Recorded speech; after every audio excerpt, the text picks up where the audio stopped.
Our fifth episode of the history of St. Mary Mount Carmel Blessed Sacrament Church begins in 1964. Pastor Joseph Burton had just left the parish, and he was going to be replaced by Father Peter Bortolazzo.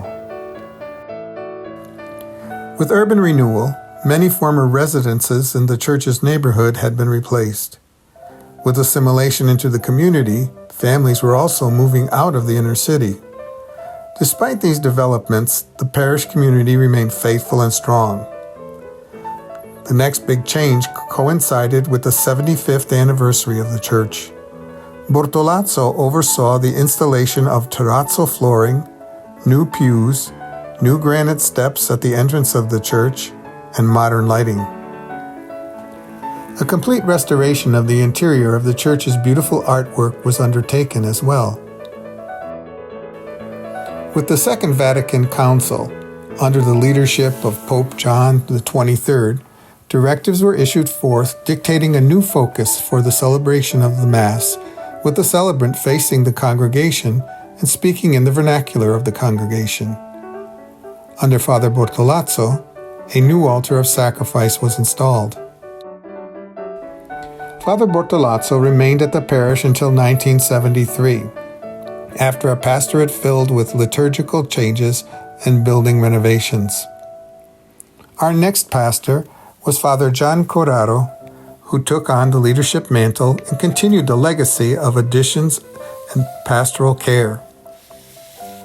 Among Corraro's contributions to the parish were overseeing the construction of an open-air shrine to Our Lady of Mount Carmel, school renovations, the establishment of a senior center, creation of the Scalabrini Park, and a monument to Gian Battista Scalabrini, founder of the Missionaries of St. Charles Borromeo. Father John was succeeded in 1979 by Father Carmelo Negro, who carried on Corraro's pastoral work and projects. In 1980, he presided over the first Mass celebrated by Mount Carmel native Reverend Joseph Salerno. And for the 1981 85th anniversary of the parish, he saw to the dedication of a new organ with a special Mass. Negro was also the founder of the parish group known as the Busybodies, an outreach group. In 1983, Father Negro was reassigned to St. Anthony's Parish in Connecticut and was replaced at Mount Carmel by Reverend Henry Benin, a familiar face in our parish. Father Henry served as an assistant to Father Bortolazzo from 1967 to 1974. He also would be the last Scalabrini father to serve our parish.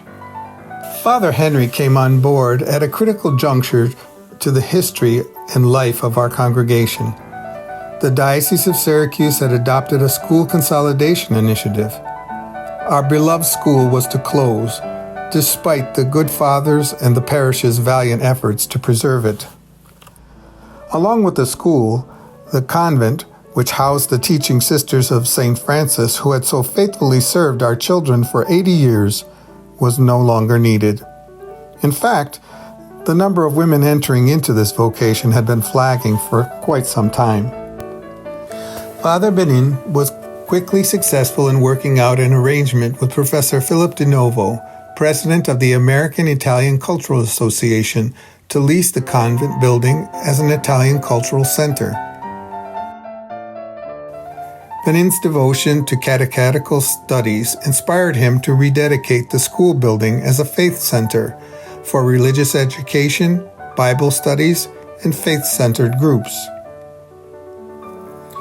In 1991, it was determined that the mass migrations of Italians from the homeland to the United States had ceased for some time. Missionary fathers were needed in other immigrant communities.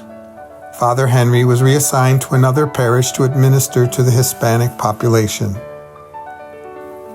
The next pastor of St. Mary of Mount Carmel was homegrown.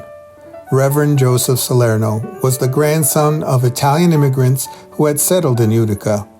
He grew up in our parish and studied with the Scalabrinians for 13 years. He was the first pastor to be assigned to the parish without an assistant, but Father Joe's familiarity with the members of the congregation and his youth quickly gained favor. Salerno would go on to leave an indelible mark upon our parish. To learn more about that and about our parish history, you'll have to tune in next time. We look forward to seeing you, and until then, keep dreaming and God bless.